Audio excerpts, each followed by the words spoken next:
할렐루야. 우리가 가지고 있는 성경의 사도행전은 28장까지 기록되어 있습니다. 그러나 하늘나라에는 지금도 성령행전인 사도행전이 계속 쓰여지고 있습니다. 이 땅에 예수 그리스도의 피 흘림으로 세워진 교회가 걸어가는 모든 발자취, 체험과 사랑과 충성, 그리고 이름 없이 행해졌던, 소리 없이 들려드려졌던 수많은 눈물과 헌신과 봉사들, 그 모든 기록이 하나도 빠짐없이 계속 하늘나라의 사도행전은 쓰여지고 있습니다. 그래서 먼 훗날 우리가 하나님 앞에 가면 우리의 모습과 우리 교회의 모습을 다시 찾아볼 수 있습니다. 그러므로 우리 모두는, 우리 교회는 이 하늘나라에 있는 사도행전의 아름다운 소식을 남길 수 있는 교회와 성도들이 되시기를 주님의 이름으로 축원합니다. 불언간 우리가 하늘나라에 가서 하늘의 사도행전을 읽을 때에 사도행전 몇 장 몇 절에 내 모습이, 우리 교회의 모습이 나타날 텐데 우리가 어떻게 살아야 될까? 우리가 어떻게 해야 돼요? 잘 살아야 됩니다. 잘 해야 됩니다. 잘 믿어야 됩니다. 잘 섬겨야 됩니다. 아멘 좀 크게 해요. 잘 믿어야 됩니다. 잘 섬겨야 됩니다. 할렐루야. 그런데 여러분, 어떤 사람이 되고 싶고 또 교회에서 나는 어떤 일꾼이 되고 싶습니까? 어떤 그리스도인이 나는 되었으면 좋겠다. 어떤 사람 그런 거 원하는 거 있지 않습니까? 그래서 사람들은 자기가 되고 싶은 모델을 찾습니다. 성경 속에서도 찾고 아니면 역사 속에서도 그 어떤 모델을 찾으면 나도 그렇게 살아야지, 나도 그렇게 믿어야지. 그런데 나는 아무리 생각해도 존경하는 사람도 없고 믿을 사람도 없고 본받을 사람도 없다고 생각하는 사람, 그는 불행한 사람입니다. 그러나 나는 누구를 존경하고 누구를 본받고 싶고 그 어떤 사람을 사랑하고 사모하면서 나도 저 사람같이 살아야지 생각하는 대상이 있으면 그 사람은 행복한 사람입니다. 한 걸음 더 나가서 우리 모두는 좋은 일꾼이 되어야 합니다. 자녀들을 비롯해서 사람들의 존경과 사랑을 받는 멘토, 롤 모델들이 되어야 합니다. 믿으시면 아멘. 예루살렘 교회는 마가의 다락방에서 120명으로 시작됐는데 놀라운 속도로 크게 부흥 발전했습니다. 그리고 저 안디옥 지방에 있는 헬라인들에게 복음을 증거하기 위해서 바나바를 파송하게 됩니다. 그리고 이 바나바를 통해서 하나님이 은혜와 복을 주셨는데 오늘 말씀해 보니 큰 무리가 죽게 더하더라. 할렐루야. 그래서 안디옥 교회는 바나바를 통해서 크게 부흥하고 성장했습니다. 그리고 바나바 때문에 이 안디옥 교회는 초대교회 당시에 가장 중요한 역할을 감당하는 선교적 교회가 되는 것입니다.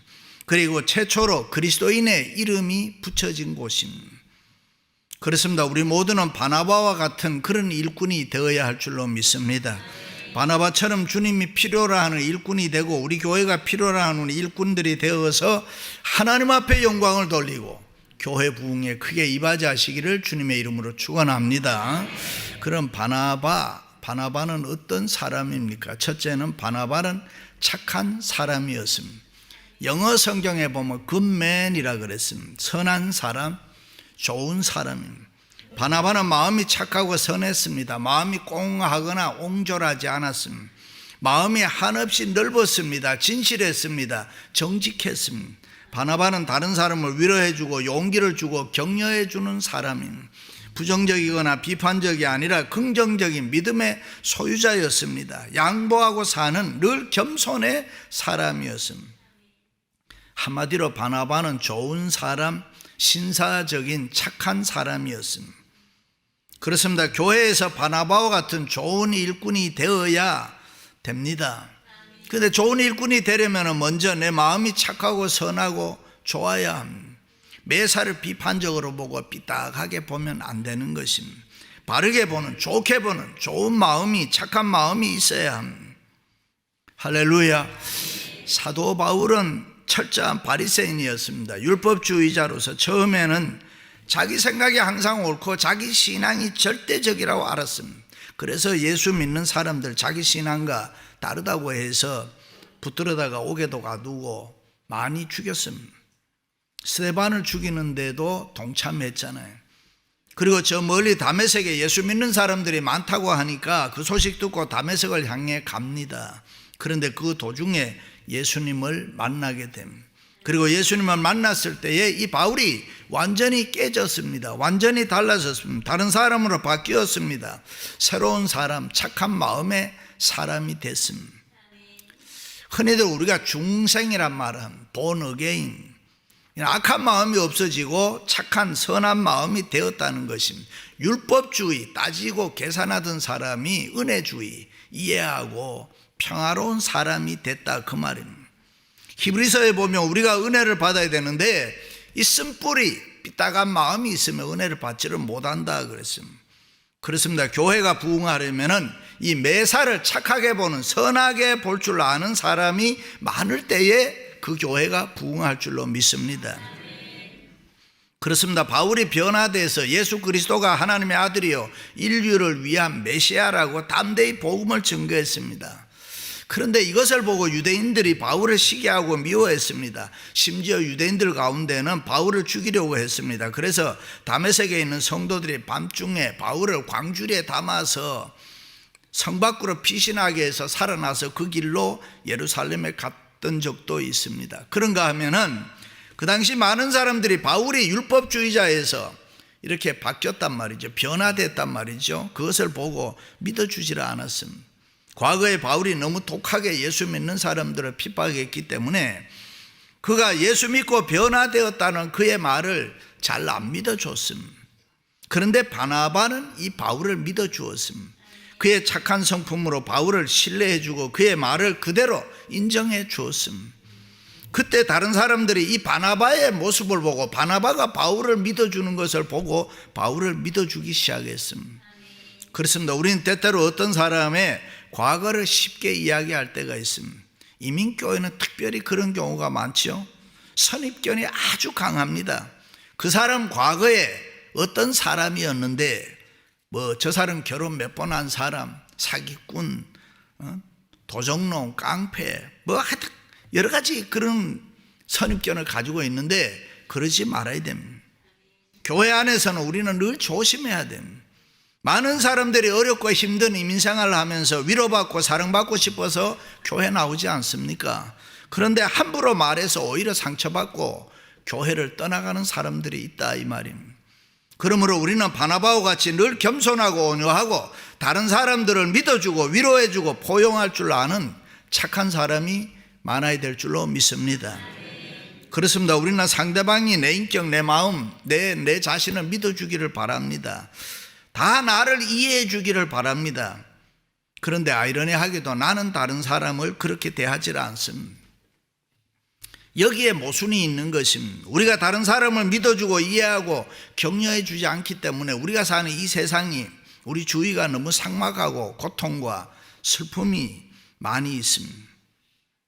논어에 보면은 자공이 공자에게 훌륭한 사람이 어떤 사람입니까? 묻습니다. 가령 많은 사람이 그 사람 훌륭한 사람이라고 하면은 그 사람 훌륭한 사람이고, 많은 사람이 또 그 사람 나쁜 사람이라고 하면 그 사람 나쁜 사람입니까?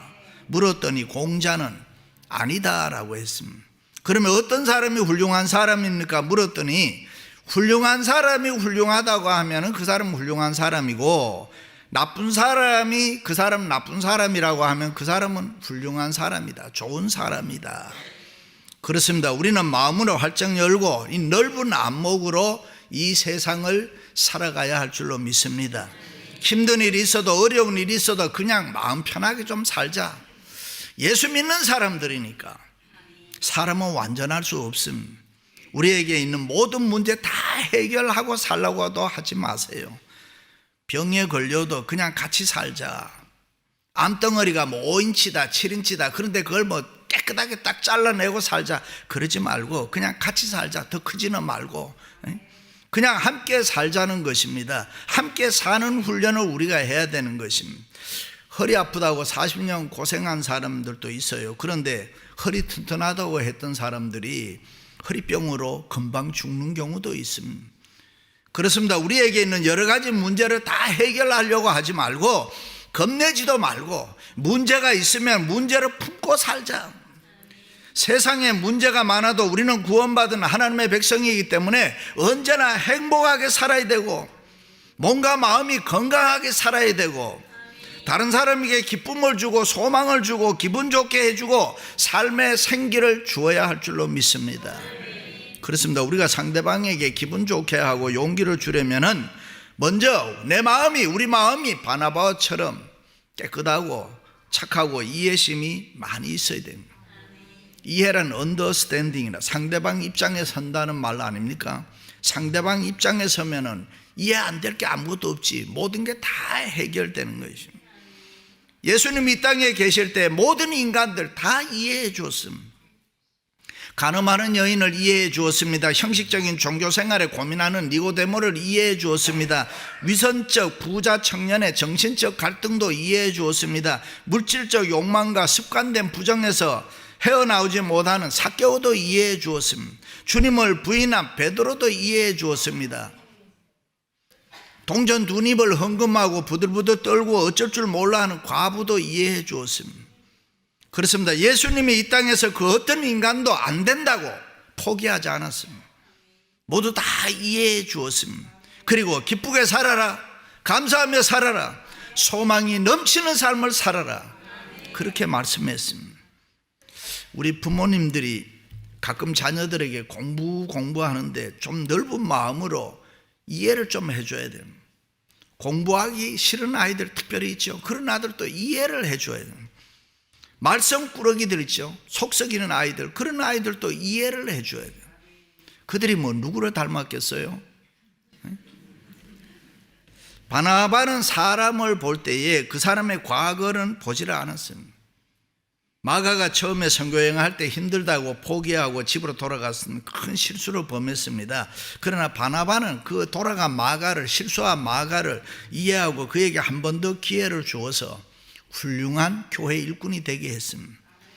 그러므로 누구든지 그저 그가 예수 그리스도를 만나고 지금 어떻게 변화되었는가, 그게 중요합니다. 어제까지는 이야기하지 말고 오늘 보니까 사람이 달라졌네, 예수 믿고 변화됐네, 그게 중요하다면 과거를 묻지 마세요. 현재 변화된 그 모습을 보고 우리는 칭찬하고 격려하고 위로하고.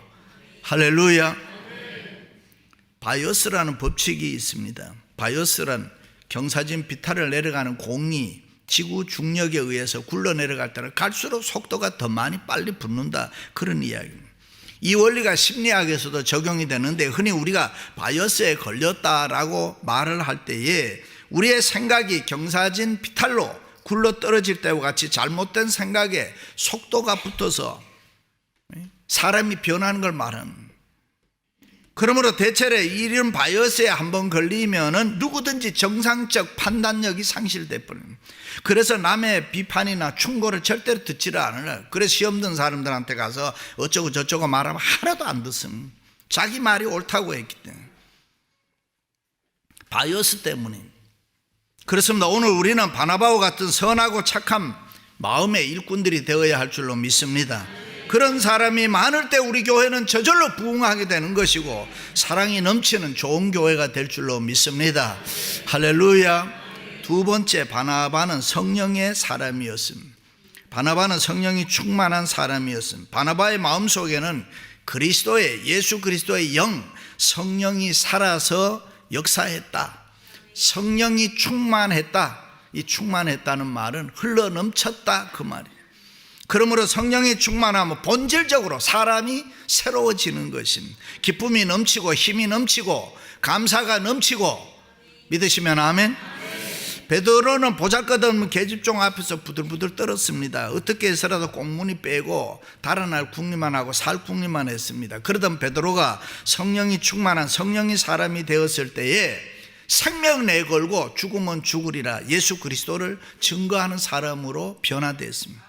방문을 걸어 잠그고 생명을 부지하기 위해서 안달하던 예수 믿던 갈릴리 사람들, 성령을 체험하고 성령이 사람이 되었을 때에 방문을 열고 거리로 뛰쳐나갔다. 그리고 예수 그리스도가 우리의 생명이라고, 예수 그리스도가 우리의 평화를, 우리의 구세주라고 목이 터져라 외쳤던 것입니다. 세계가 소란해졌습니다. 총과 칼로 세계를 지배하던 로마를 향해서 맨주먹으로 하나님의 사랑과 평화를 외치면서 성령의 사람으로 살았던 것입니다. 그렇다면 무엇이 그들을 이렇게 다르게 만들었습니까? 어제의 사람과 오늘의 사람이 왜 달라졌습니까? 성령이 충만했기 때문입니다. 육의 사람이 성령의 사람이 된 것입니다.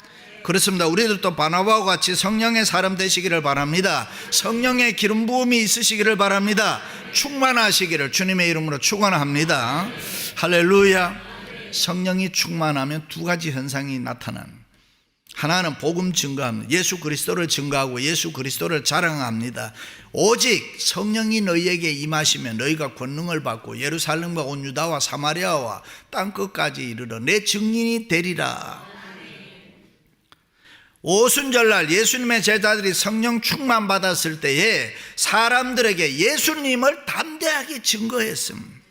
또 하나의 특징은 성령의 열매를 맺습니다. 갈라디아서에 보면 성령이 충만하면 사랑과 희락과 화평과 오래 참음과 자비와 양성과 충성과 온유와 절제의 열매가 풍성하게 맺힌다 그랬습니다.